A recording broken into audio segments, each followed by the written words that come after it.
the topic that I'll be talking about today is my experiences with the NGO work in Nepal and how that's affected my worldview of NGOs.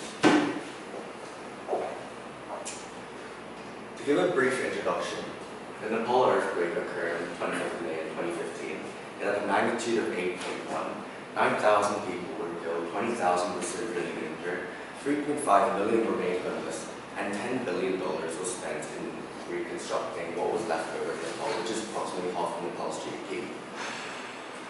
During this time, I was a middle schooler. Then I was working with an NGO called PTMWC, which is an NGO organization based in Korea that helps workers from foreign countries. Through this organization, I was able to go have experience in Nepal during the earthquake. So approximately 10 days after the earthquake, I got help from families, from friends, from school communities, and we bought water filters, aids, medicine, and blankets to help those in Nepal. So approximately 15 days after, me and my dad, we flew to Nepal, and we stayed there for 2 weeks doing relief work. When we arrived, it wasn't in the best of states. It was a week after. Yeah, buildings were collapsed, people were still stuck under the rubble. Organizations such as USAID were coming whistle for dogs, and they had to take out people on relief. Many people were left homeless due to the time it was very cold in Nepal as well, so many people passed away. Furthermore, during this time, in Nepalese communities, when people pass away, what they typically end up doing is they have the biggest river in the center of Nepal, in Kathmandu. What they do is on these shrines, they pass away or they have memorials for people and they have funerals. However, during this time, what they had to do was make moorings within the river so people would have mass graves dug up for due to this disaster. To me, it was a really it was a big experience.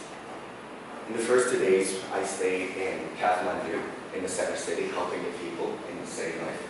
But then, for the next 3-4 days afterwards, we went to an eastern mountain village called Tafa, where we would distribute to people because the largest NGOs couldn't get there. But there, we would help rebuild homes, and give proper water filters for those in need. However, for the relief work, I stayed there for a week. And on the way back, on the final day before I got on the plane, we took a city tour to check out how the city has progressed since the first day we've been there. To me, the experience for a week was really changing. It helped me see a lot, meet a lot more people, figure out that people really do need help. However, a woman came up to me. She, like this, although this isn't the real picture for privacy's sake, she came up to me with a crying baby in her arm, 2 children coming up in front, and in front of my feet, she kneeled. She put her head on my feet and said, "Karan," which in Nepalese means please. I wasn't sure what this meant. I was only a middle schooler. However, talking to my dad on the way back, she literally represented her existence is beneath my feet, so she was asking if she could give me some pennies to help her. Well then, it was the last day, so I gave all the money I had. It was just about $100 US. But on the plane back, it had me thinking, how much did it really do? Did the relief means giving out aid really help, or give the help in the long run? Was it only temporary? These are a few pictures I took while I was within the East Nepalese region. But if you look here, you can see these are remnants of my own school. Because mountain villages don't have large communities, what they did was they set up small private schools. You can see a whiteboard, and if you see over here, you can see "Welcome to our school." However, due to the earthquake, most of these communities were burned. So what we did was, on the way back, we came back to Hong Kong. With a few of my friends, we sort of came up with a project that we could get old recyclable computers that are left over from companies, friends, and family. And we could donate them to the schools. So the mountainous villages we went to earlier, it took 7 days if we were to walk. By car, it took 7 hours to get there. Instead, if we were to re-get all those books from other other countries and bring them over back for education purposes, it would take too much time. So what we thought was, instead, why don't we give them computers? So this was from our third trip back to Nepal. And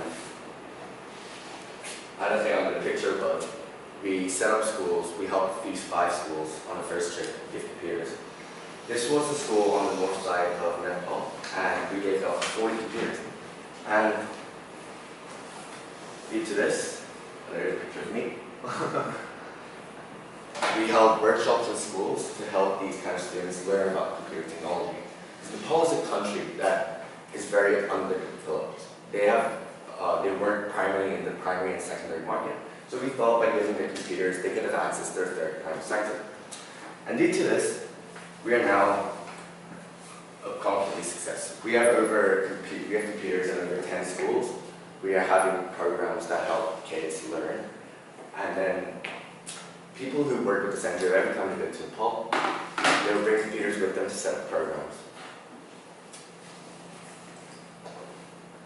Okay, not really, that's not what really happened. Out of the schools that we went, 4 out of 10 schools continued to use the computer that we gave after a year.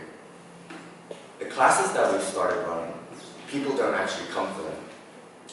We run around 10 sessions per month. But then out of those sessions, the people, the recurrent members who come, are less than 30%. Furthermore, the computers we set up in schools, the kids, like kids, use them for Facebook. So this got me thinking, how do we better convince people to think about the long run? If you give them money, it's very simple. They can work in the short run, but then how do we convince them of a bigger idea and help them run with it? How do we help them help themselves? So my idea was work like a corporation instead. Instead of big NGOs, instead of trying to get people to do things that they don't really want to do, try to sell them the idea. So the biggest idea is avoidance versus aspiration.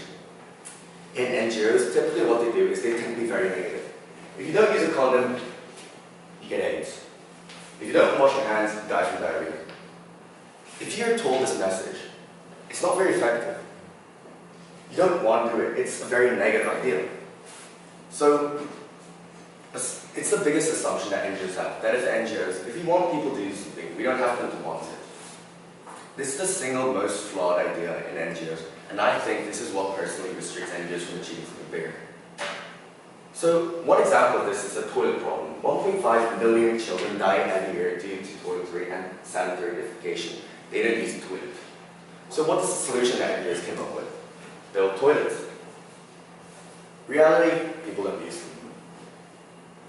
They build them, the toilets to facilitate us there, but they don't actually change their day-to-day lives. So if you're going to think about this from an IT aspect, what we could do is try to be more creative in approach, make the people want to use toilets. So one community in Eastern India tried to link the idea of toilet with courtship. So a man with a toilet is a sexy man. So if you look at the headings, no toilet, no bride. India urges men to woo bride by having a toilet, and a popular slogan is, no loo, I won't do.